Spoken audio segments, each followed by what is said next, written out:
That's Nelson Mandela, after he became the first president of the Republic of South Africa in 1994. The rainbow nation at peace with itself and the world was his vision of a multicultural South Africa without apartheid. So why did South Africa introduce apartheid in the first place?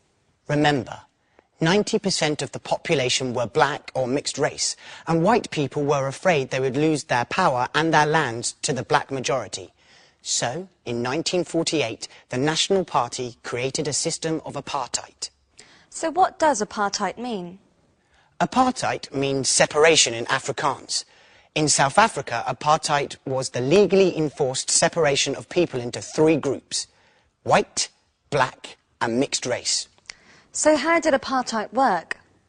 It affected every area of life. Black people could only own a certain amount of land and they had to live in certain areas. They had no representation in Parliament and had to carry identification wherever they went. So, tell me about Nelson Mandela and the ANC.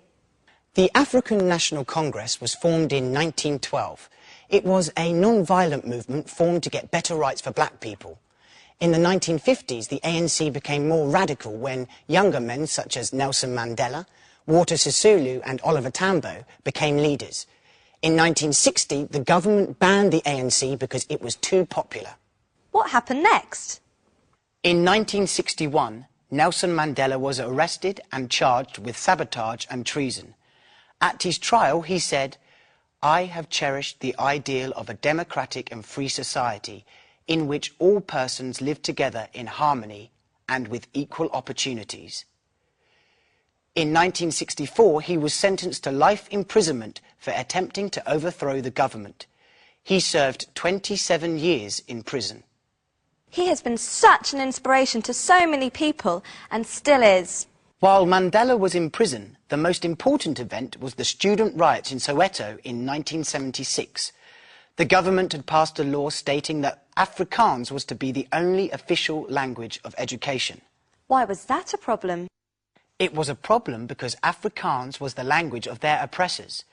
It took enormous courage to take on the government, but on June the 16th, 1976, 20,000 black students marched through the streets in protest. The police reacted by shooting at them. These riots marked the beginning of the end of apartheid. How did the rest of the world react? Many countries introduced sanctions against South African goods, sports and entertainment, and by the time Nelson Mandela came out of prison in 1990, apartheid was already falling apart. In the country's first free and democratic elections, Mandela was voted the first black president of a free South Africa.